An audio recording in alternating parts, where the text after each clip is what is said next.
If you're hanging out on the north side of Houston, you've got to check out the Farm Drinkery. It's an awesome dive bar located in Spring off of Champions Forest in Louetta. They've got 22 beers on tap, which you know what that means. They are representing the H-Town beer scene.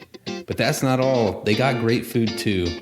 My personal recommendation is to try out the world-famous wings. But the only thing better than an awesome new dive bar is a beer and food discount. You heard it.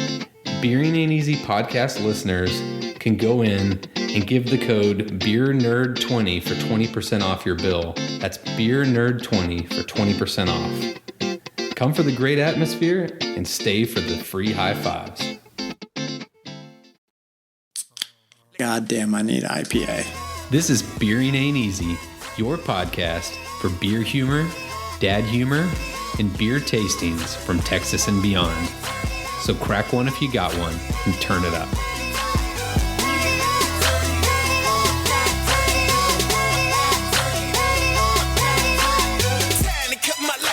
All right, everyone, welcome to Beer and Ain't Easy, Season 2, Episode 8, with Adam, Drew, and Ryan.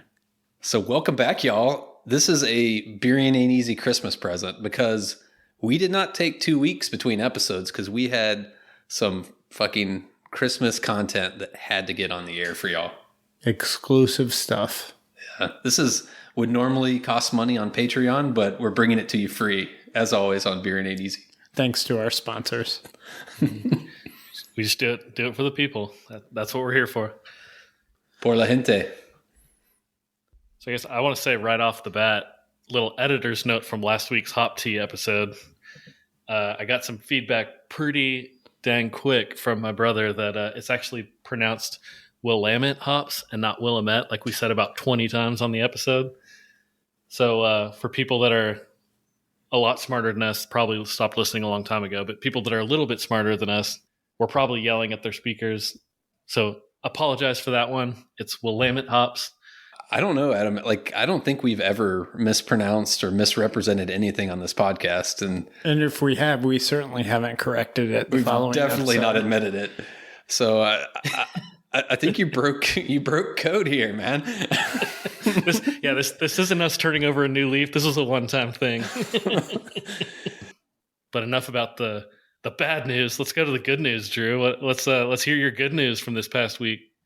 So the good news, this was the Drew Super Bowl moment, and I've got to just bask in my own glory. And so if y'all want to take pictures, and I can sign autographs, but there was a competition on Instagram, and it was from Hop Culture Magazine and Halftime Beverage, and the competition was the best beer meme of 2021. And who do y'all think won that competition? Beer and Ain't Easy Adam. Definitely was not Beer and Ain't Easy Adam. That's right. I am the award winner of the 2021 Best Beer Meme Award, which comes with a pretty sweet $250 beer gift card. So I'm packing up the podcast and just going full Instagram meme creation as my business model now. So good luck.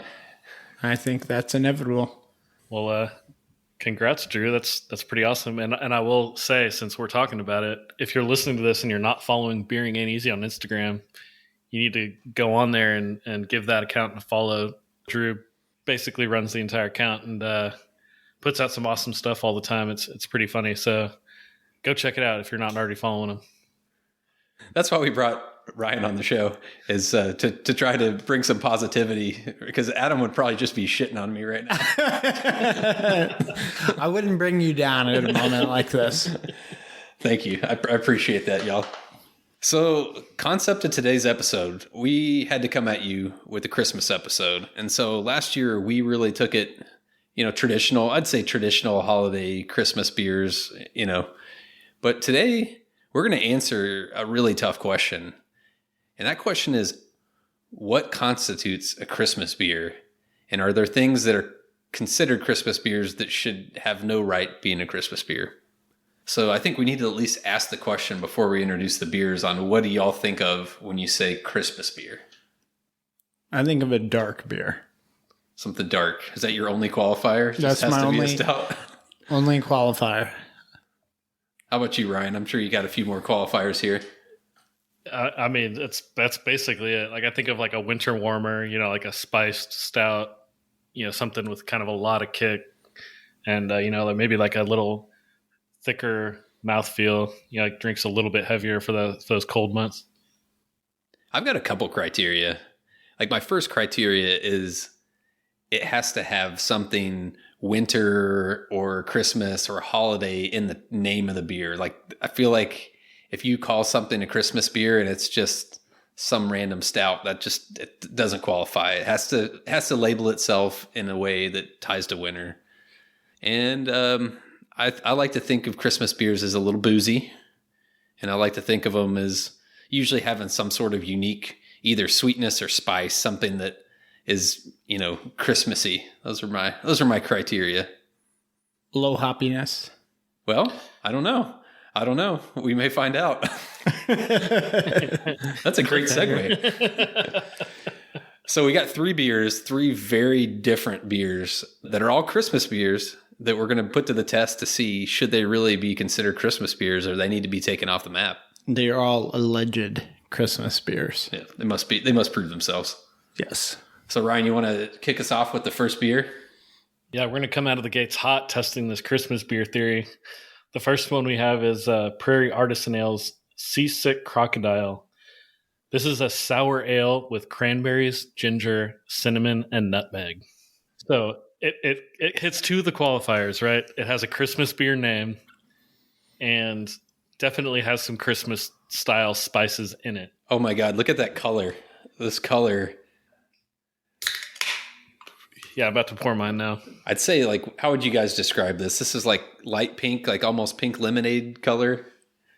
Yeah. And it has a funky smell to it. I'd say like pink lemonade once the ice melts and it's a little watered down. It's like just about that. Wow, when you smell it, like I really get ginger and I get the nutmeg and I get the cinnamon. Yeah, the ginger, cinnamon, and nutmeg for sure, really strong on the nose. Yeah. So I have a new qualifier. Christmas ale must be a beer. When I smell this, it does not smell anything like a beer. It almost smells like when you make like apple cider. It like almost has that kind of smell to it. Or like apple pie. With a very intense spice to it. All right, I just took my first sip. This reminds me of like a holiday punch. Like you make kind of a boozy punch and you just throw a bunch of crap in it, and it's in one of those like circular glass dishes where you have to like get a ladle and scoop it out, and it has like an ice block in the middle. Y'all know what I'm talking about. Yeah. It almost seems like it should be drank warm. I agree actually with that. With the way it like finishes with that like ginger and cinnamon kind of like weird kind of spice at the end. Yeah, it makes me think of something hot. It's actually pretty refreshing, and that's not something that I usually look for in a Christmas beer. I'm not looking for something that's like a little refreshing. I think it's the ginger. It's almost like drinking like Canada Dry ginger ale or something. It's very carbonated. I think that's why I think ginger ale when I'm drinking. Yeah. It has like a champagne type feel to it. Very bubbly. It's taken me a while to wrap my head around this because we're talking about that cinnamon and ginger finish, but it also has that kind of tartness kind of on the back of your tongue. So it's tough to balance that. I actually like it.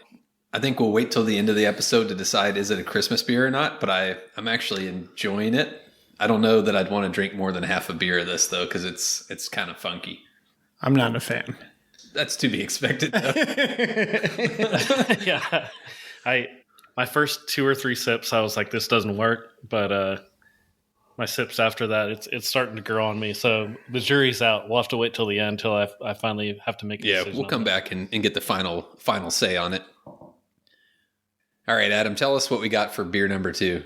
Beer number 2 by Sierra Nevada, Celebration Fresh Hop IPA. Drum roll, please. When you open it, it sounds like a beer. Yeah? The other one did not? I think that is a mental block that you've made. So, Ryan, do you know if they sell this beer year round, or is this a true seasonal? This is their winter seasonal. And so I guess my first question to you guys with this one is, do you consider Celebration, do you consider that a Christmas name? No. I agree. You're not celebrating the holidays? I agree it's not a Christmas name, but if you look at the can, they have a roof on it and it's got snow on the roof. So that immediately tells me that this is it's in a categorization for a Christmas beer. It's a winter celebration. So if it would have said winter celebration, would you have associated with Christmas? For sure. If you look closely, there is a wreath hanging on the front door of this log cabin. I think that puts it firmly in holiday territory. Fair point. But it's a fresh hop IPA. And from the first couple sniffs, it is as expected from a Sierra Nevada beer. It's very piney. I feel like I had to have had this beer before, but I don't really remember. It's got to been a while. I always look forward to this release. I really like it. It's just super balanced. I feel like, Adam, you might like this a lot because it's got a big malt backbone. Yeah, I like it. Really it balances so far. out all the hops. A hell of a lot better than that first beer. I think, yeah. I've always been a fan of Celebration. Not that I'm biased or anything. I mean, like Sierra Nevada Pale Ale is always one of those that everyone says is like a classic beer, but that one I feel like is a little like this one's, believe it or not, to me does not taste as bitter. I don't know if that's in my head or what, but yeah, not as bitter as a typical Sierra Nevada for sure. So while we're sipping on that one, I'm going to introduce our third beer, which is just going to completely jack our palates all up today. So in the spirit of picking three completely different styles of beer, we had so much fun in the peanut butter episode. Our winner, as you remember, was a Saloon Door Ridiculous peanut butter stout, Imperial stout. So we got Saloon Door's holiday release, which is called Happy Holidiculous, and it is a salted caramel Russian Imperial stout. So I'm guessing this is their version of the stout with salted caramel instead of the peanut butter. So does the salt come from pretzels in this beer? God, I hope not. I was kind of wondering, like when they said salted, I was like, after we completely shit on the salt in the Martin House beer in the last episode, are we going to have too much of a funky salt flavor going on this one? What's your prediction, Ryan? I don't think so. They don't get too wild with it. I think they just do just enough to get the flavor they want and call it quits there. Saloon Door has earned my trust. I'll say that. Yeah, you're right. On that peanut butter one, it was like a subtle peanut butter, and that's I think why we liked it so much. And it wasn't too boozy or anything. So I guess we'll find out. While we're on this beer, I think the can deserves some highlights because like they've done it up to the max. Like so, they have a Christmas present on it. The background's like a knitted sweater. The pig that they have on all their cans has an elf hat.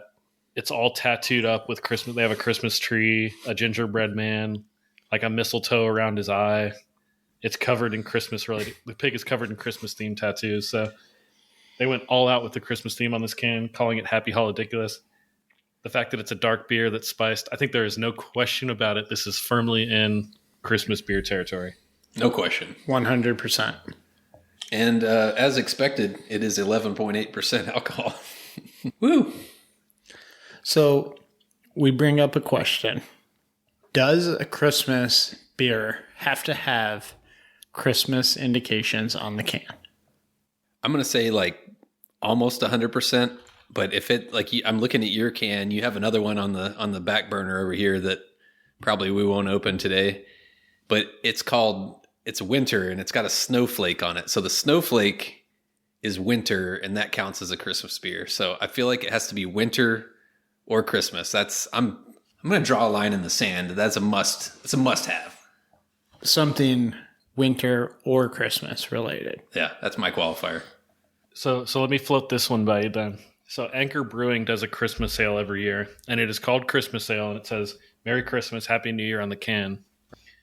And every year they put a different tree. It's not necessarily a Christmas tree. It's just different trees every year. Besides that, it doesn't really appear that it's that Christmassy. So does that qualify? I have a question on that. Is it a pine tree? Is it always some variation of a pine tree? I think it's at least evergreen. You would think. It's like Christmas and a Happy New Year. Yeah. It's always a Christmas beer. And we actually featured that in our 2020 episode. We did. I still have one in my fridge from last year. So do I. They've been doing this tree thing since 1975, by the way. Yeah, it's insane. They were craft beer before people knew what craft beer was. Yeah. The whole theme of that beer is really what craft beer is all about, like a different... Yeah, different variant every year. They had it figured out, and people they were way ahead of their time. Yeah. So since we're talking about Christmas beers, like I had one in the back of the fridge that I've been sitting on for a year. Ryan doesn't have one to drink, so we're not going to put it into the taste test, but I have like a special beer, and I've been looking to drink it on a special occasion because I don't have the heart to drink it by myself. The name of this beer is called Santa's Butt Winter Porter. Does it taste like Santa's butt? It's from Ridgeway Brewing in Oxfordshire. So this was from bloody hell, England. And it's got a picture of Santa. We need Adam's take on this. So Santa looks like he's either twerking and like booty dropping, or he's about to take a deuce. And so we need, you're the tiebreaker here, Adam. What is he doing? I think without me answering the question, everyone knows the answer of what I'm going to say. He is dropping a deuce. So for those listening on the episode, I'm going to take a picture of this. I'm going to post it on Instagram. And while you're there, check out my memes. What? At the end of the episode, we will find out if that tastes like Santa's butt or not. That'll be the bonus content. So while we're sipping on these beers, I think we should like hit maybe a few Christmas topics here.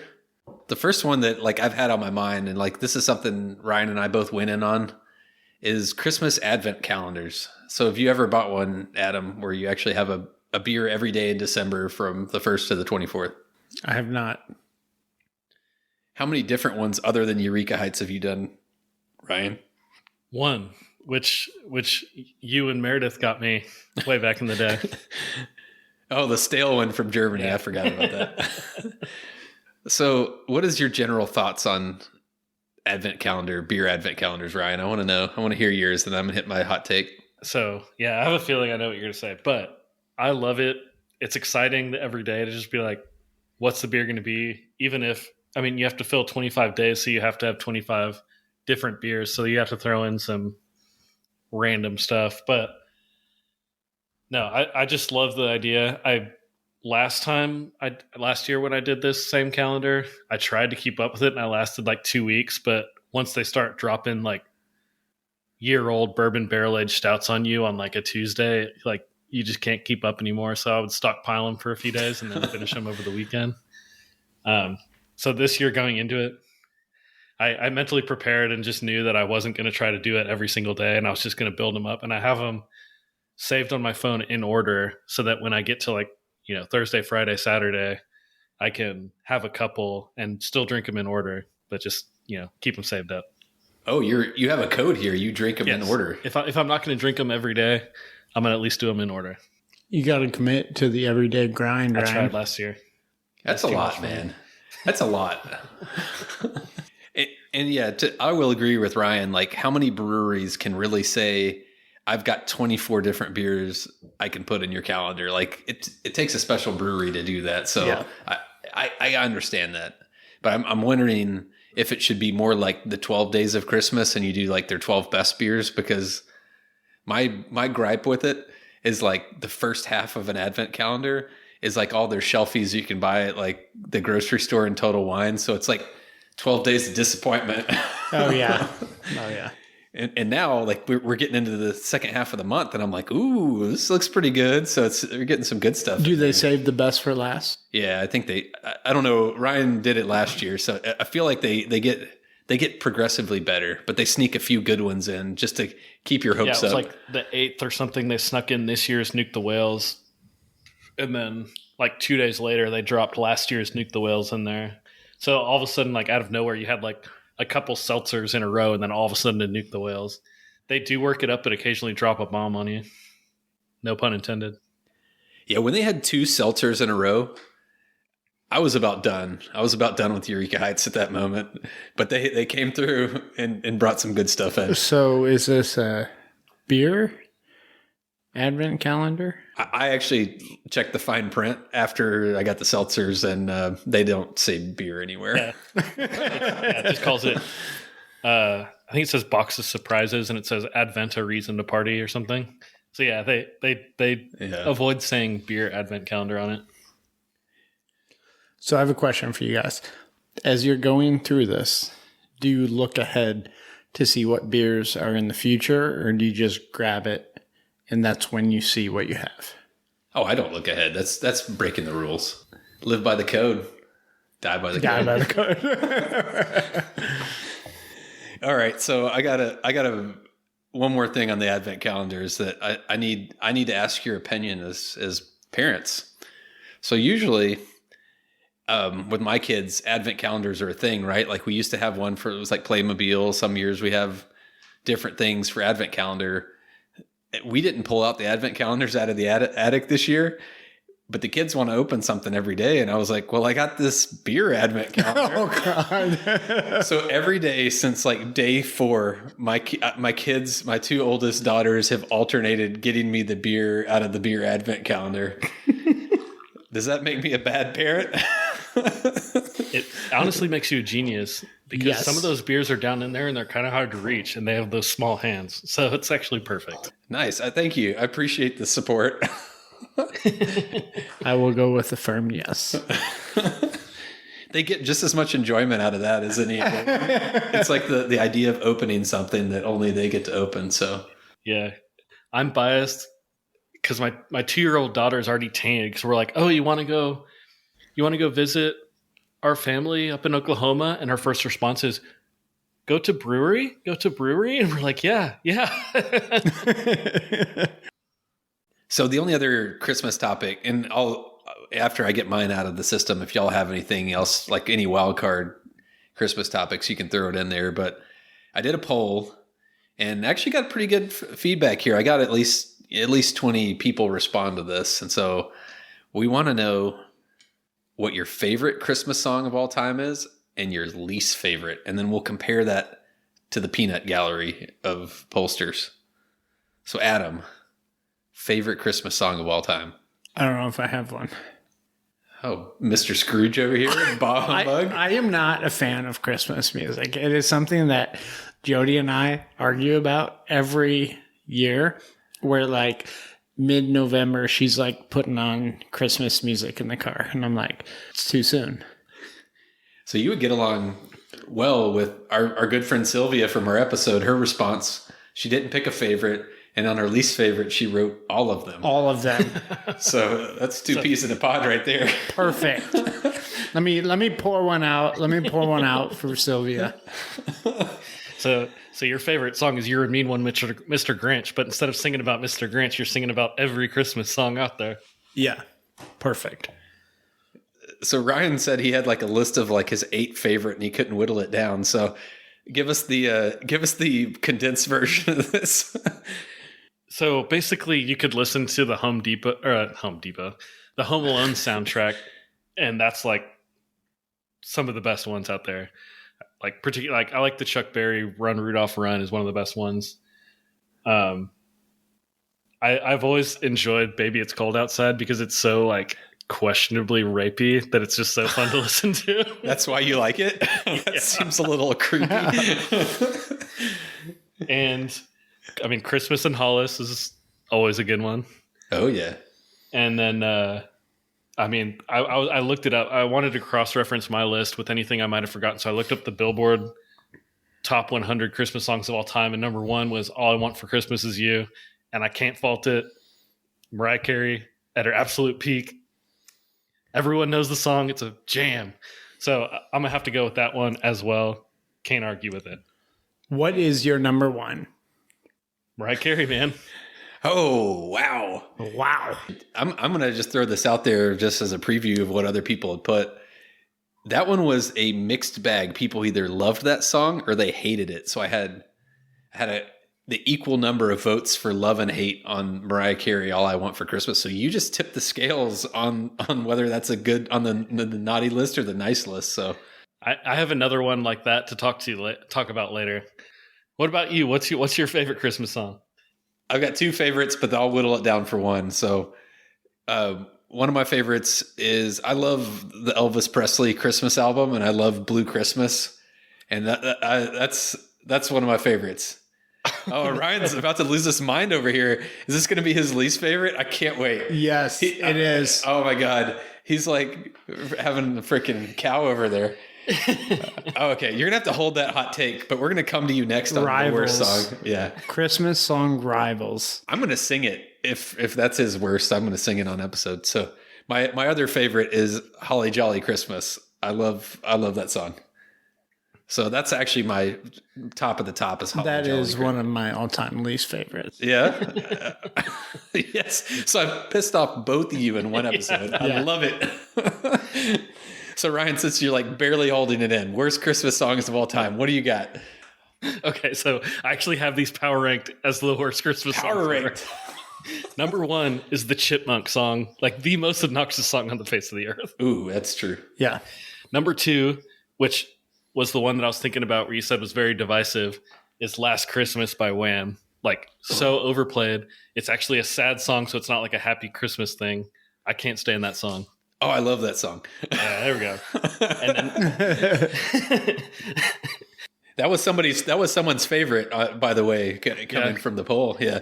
and then tied for number three for me is Blue Christmas by Elvis and Mele Kaliki Maka. Both of those songs I like just can't stand. You can't bag on Elvis, man. He's the king. Perfect. Drew now has to sing it.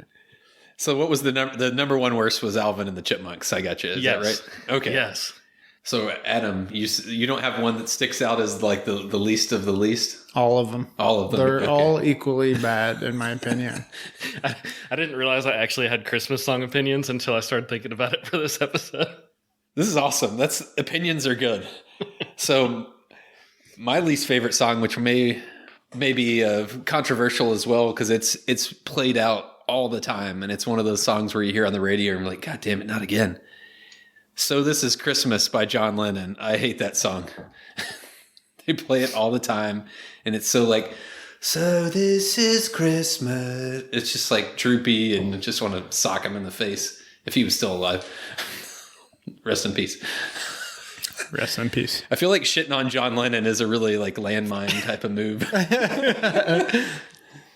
But I will say there's some very good honorable mentions that came from the polls, because there was a lot of songs that I had never heard before that I had to go and listen to because they were people's least favorite songs. And one of them is called Where Are You Christmas by Faith Hill. That one's pretty terrible. I had a couple votes for Baby It's Rapey Outside. There's a song someone had, Backdoor Santa by Bon Jovi, which just sounds like a Bon Jovi song. It doesn't really sound like Backdoor Santa. Sounds a little sketch. Sounds like Santa's butt. Yeah. But the worst song, and someone picked it as their best song, and a couple people picked it as their worst, was called Dominic the Christmas Donkey. And so I everybody that's listening needs to go listen to that song. And Meredith listened to it. She's like, oh, that's kind of catchy. It is literally the worst Christmas song ever. So that's my vote now after I heard it. Just today, you heard it. That was my first time ever hearing it, which is weird with Christmas songs. It must be a horrible song. So speaking of questionable names for Christmas songs, I was looking through that Billboard list, and I haven't heard this song, so I'm wondering if either of you have. It's by De La Soul, and it's called Millie Pulled a Pistol on Santa. Have you ever heard this song? No, I haven't. No. I haven't either. I want to go check it out, but it made me stop scrolling because that's such an amazing name for a Christmas song. Intriguing. Have y'all ever heard Rudolph the Red-Nosed Reindeer rapped by DMX? Mm-mm. I have, yes. That's another Christmas favorite for sure. Yeah. He's like, I could get behind that one. yeah, It's Rudolph it's the Red-Nosed Reindeer. Say what? Say what? Ruff. Rest in R.I.P. peace. DMX. Yeah. Oh man. all the greats, John Lennon, DMX. Yeah. But from the polls, like on the favorite side, actually I did see one more. Someone had Santa Baby as their least favorite, Oh God. Yeah, that has to be It's on a my pretty terrible song. least favorite honorable mentions for sure. Someone had Rudolph the Red-Nosed Reindeer as their least favorite. And I'm like, how can you hate on that song? It's like it embodies Christmas. Terrible song. They must have like a 5 or 6 year old that just sings it nonstop or something. Yeah. All right.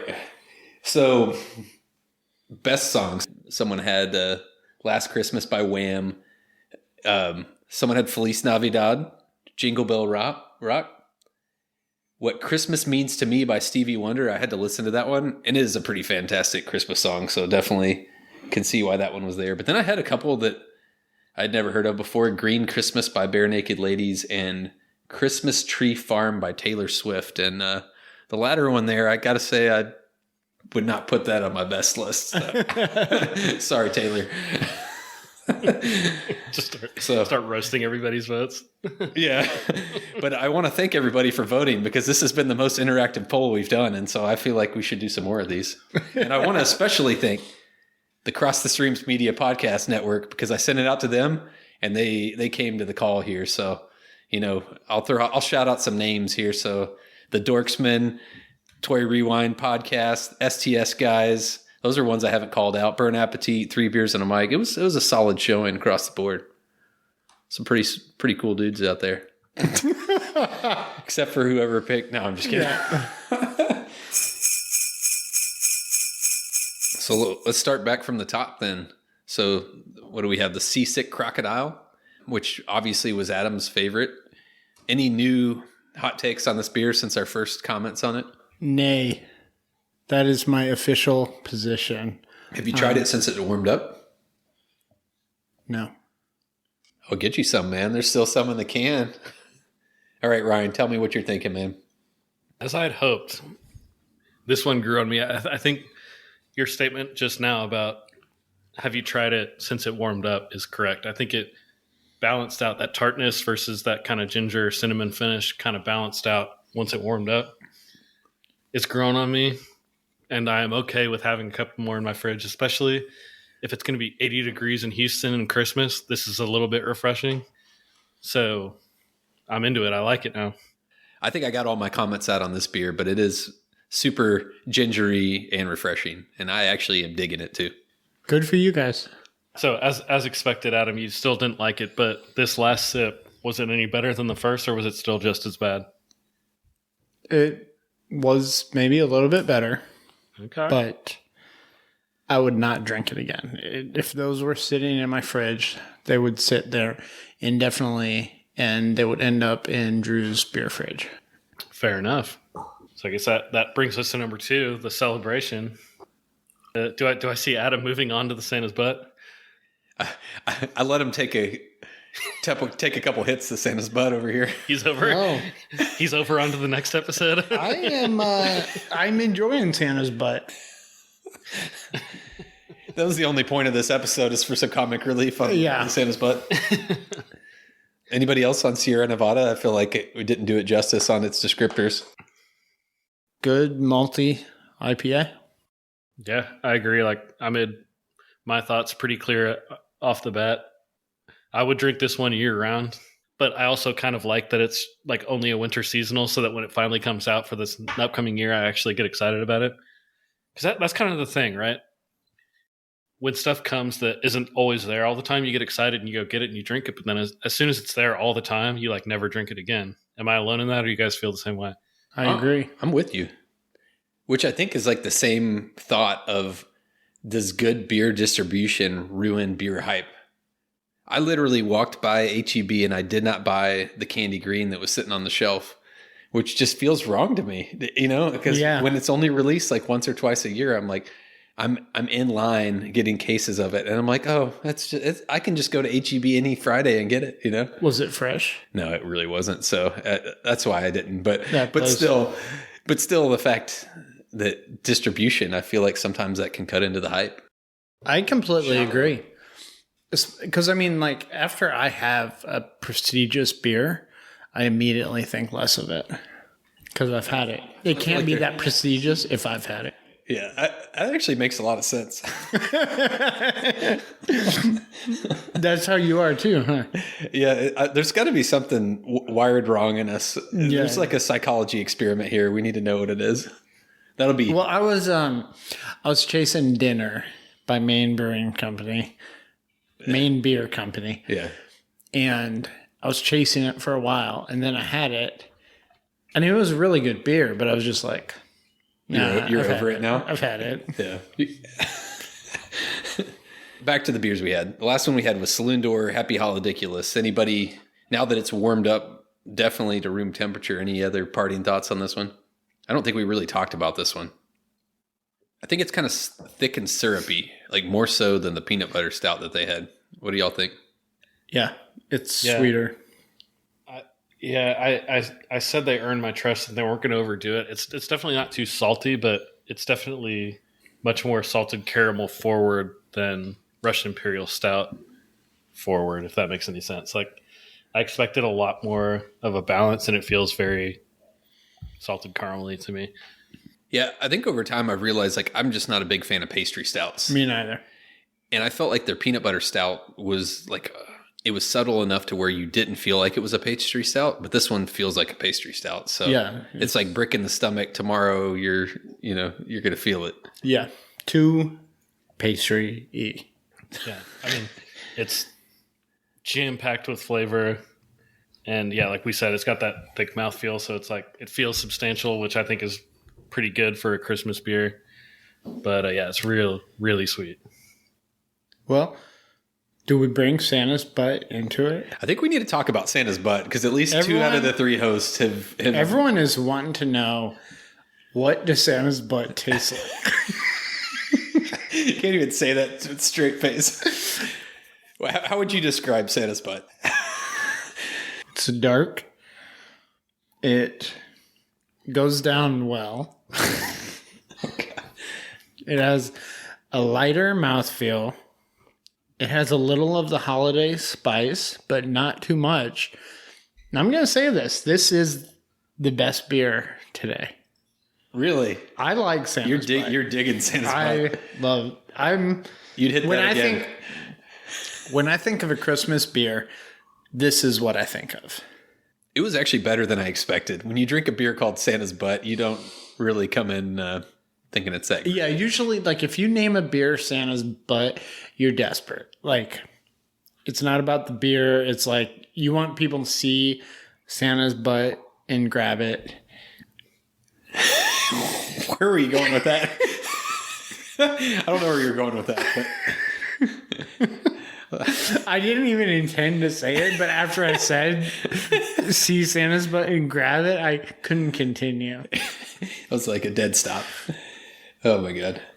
All right. So that was the wild card, and that you actually ranked that as number 1. So if that wasn't your number 1, give us your rundown. What is your favorite beer out of the top 3?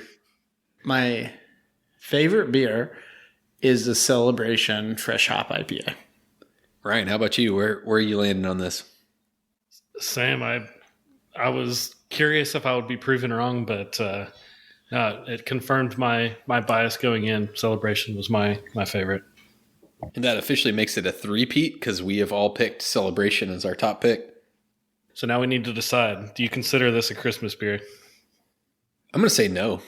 I do not think this tastes like a Christmas beer. This is just a malty IPA that's a fantastic IPA, but if they didn't have the wreath on the door, I would say this is not a Christmas beer.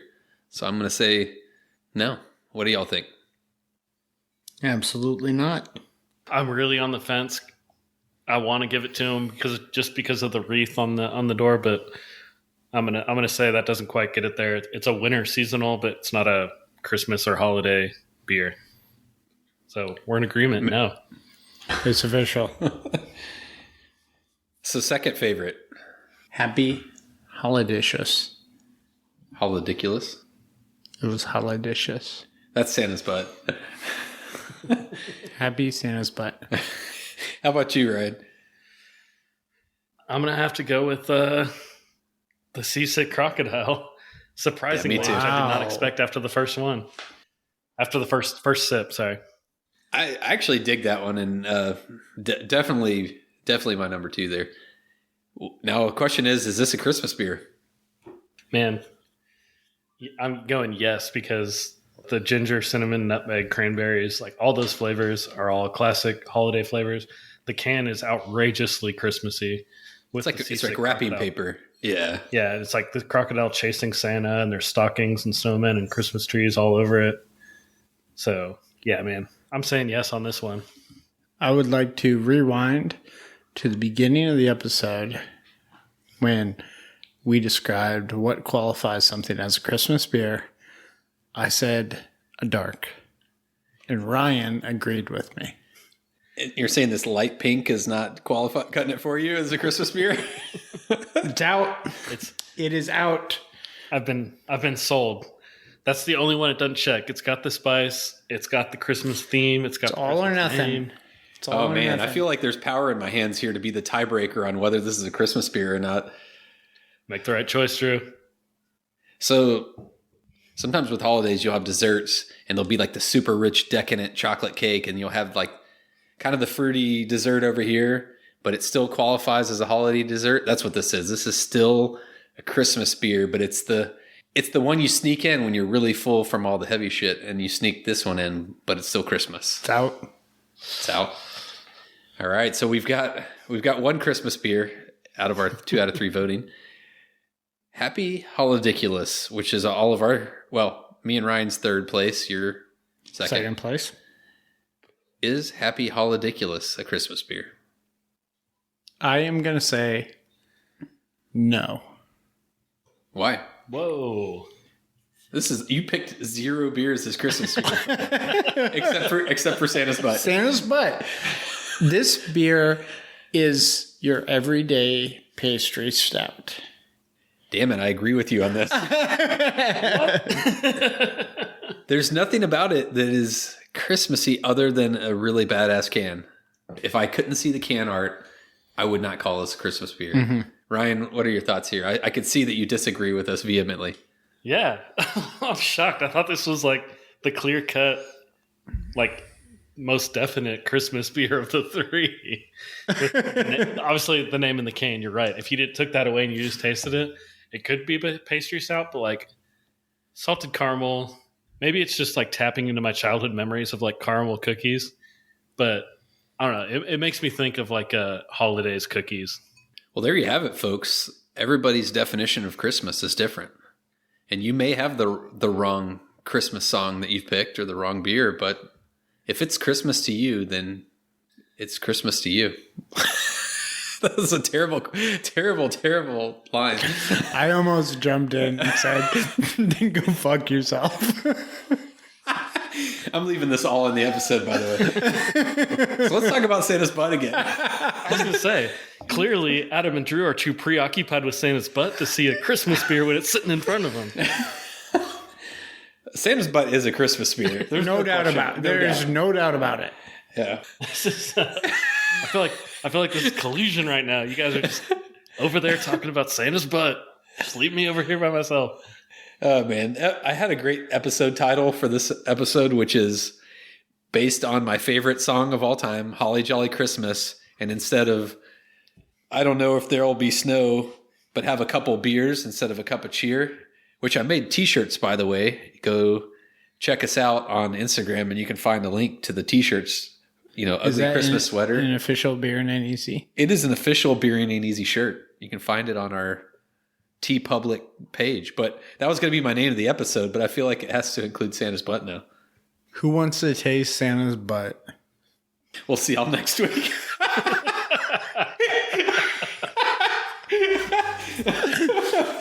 Should we just close the episode? Yeah. This has been a Beering Ain't Easy production in Houston, Texas. Follow us on Facebook or Instagram. And if you want to see what we're drinking, our untapped handles are Beering Ain't Easy Adam and Beering Ain't Easy Drew.